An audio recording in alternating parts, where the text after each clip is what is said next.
Warning, this video will contain spoilers, so if you don't want any spoilers, click off this video. Thank you. Wulong Fallen Dynasty is an action RPG fantasy hack and slash game. Jesus Christ, that's a lot of genres in one. Hey, you wanna see something cool?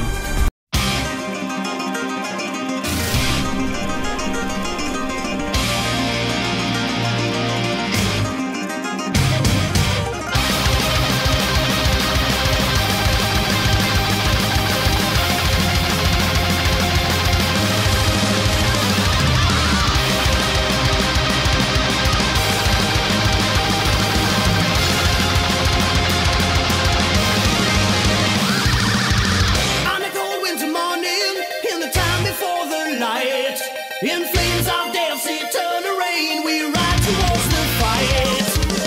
When the darkness is falling down, and the times are tough or right, the sound of evil laughter falls around the world tonight. Lost inside, you'll never find, lost within my own mind.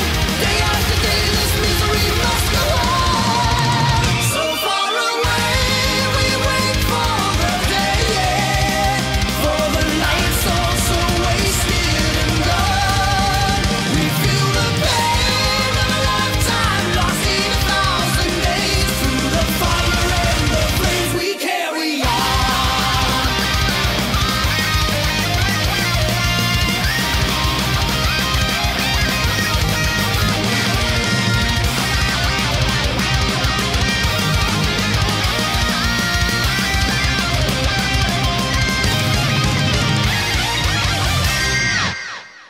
It is the most recent released game. It was released, wait, let me search that up. Let him cook!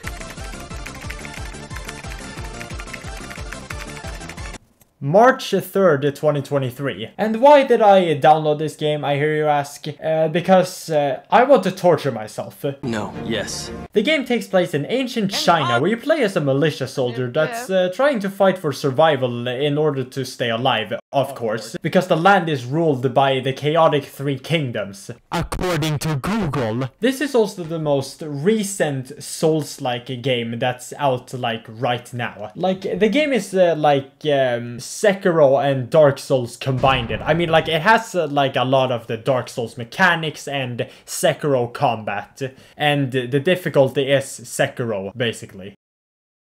The protagonist you play as is, yes, a militia soldier, but you can choose however you want your character to look like. The character customization is actually good, but I did not spend so much time on it. The story is honestly a little... wait, what was this game about again? It started off with the protagonist fought off the bandits slash soldiers or whatever, passed out, got saved by the blindfolded guy, then he died, rest in rice brother, by the Taoist in black, then he stole your divine, Jojo stand, then threw you off, you survived because plot armor, meet a new friend, fight off more demons, gives you save a woman. And then after that, it was something about later after you defeated this scum, there was someone who took a handful of this. Then this man said, hehe, now I can build an army out of this, blah blah blah. There's more to explain, but just, yeah, it's hard to keep track of what's happening in the story. There's many others who has said this already, but yeah, that's basically it. Let's move on to combat. The combat is flashy and satisfying, but does it deserve a spot by the big boys like Sekiro, Kingdom Hearts or Devil May Cry? Like, the fights are suddenly going to feel like an anime battle straight up. There are tons of weapons to choose from, but I wish there were more weapons than swords, spears, naginatas, dual wielding weapons and more. But they have martial arts to all the weapons. Except for ranged weapons that have very sick animations. Can the combat get boring after a while? That depends. I mean, like, I still think it's fun, but honestly, I feel like when you start on a new battlefield, it resets your moral rank to 0. You're gonna have to work up your rank, defeat enemies and raise flags again. It's very repetitive, and they introduce you to new enemies and a new boss, so that is something.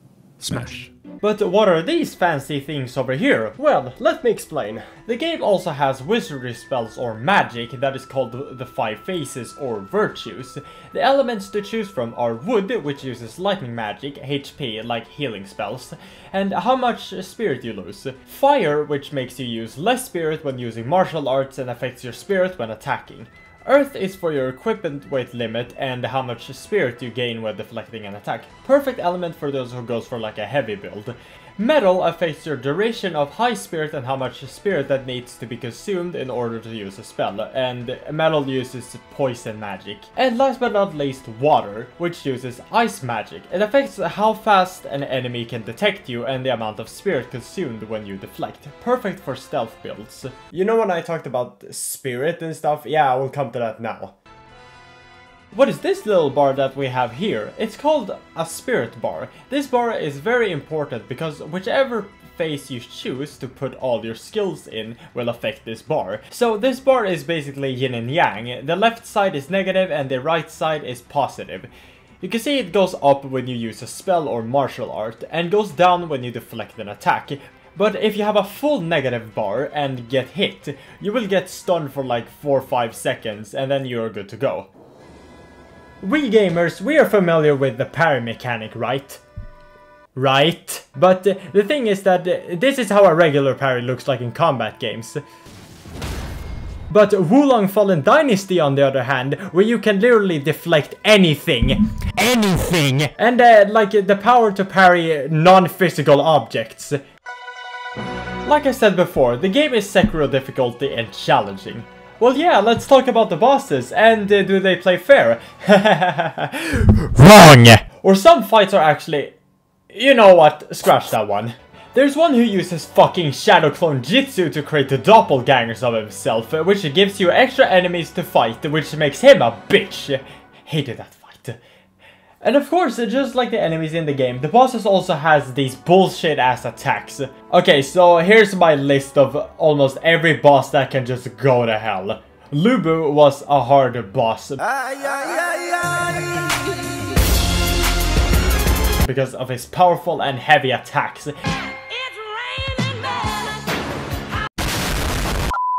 His second boss fight is also a pain in the ass. Basically, deflecting is a big percentage in both boss fights. Fuck this fight, fuck this fight, fuck this fight. Liu Bei, or how the hell do you pronounce his name? This boss fight fucking sucks! Oh, you wanna know why? Because of his fast attacks, and then this bullshit ass attack where he just put balls all over the field, or puts like 3, 4, 5 balls around the field. And these balls releases this energy wave that you have to jump from, or you can just wait until they split. Like, this is probably one of the worst boss fights and the most annoying ones. This boss fight will probably cost you a bunch of keyboards and controllers to complete. I mean, I did not smash my keyboard to pieces. No, it's still alive. The Taoist in Black is the last boss fight. Because, like, why is annoying?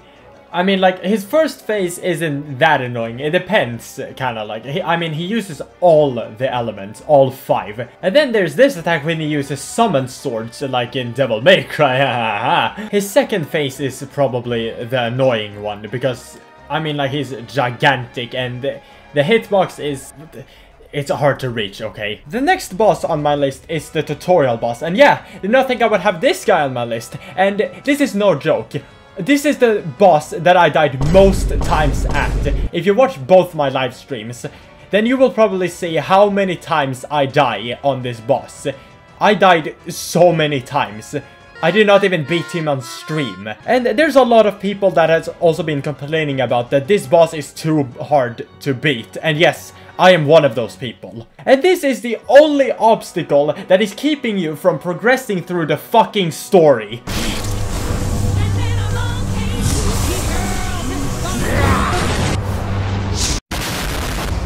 Oh my god.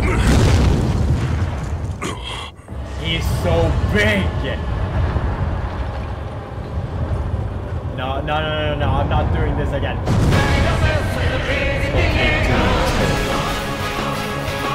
Hey, dude, this is not Attack on Titan. 俺は自由だ。俺が何をしようと、何を選ぼうと。それは俺の自由意志が選択したものだ。ただ何度でもただ何度でもこの夢が叶うまでは迷わずに進んで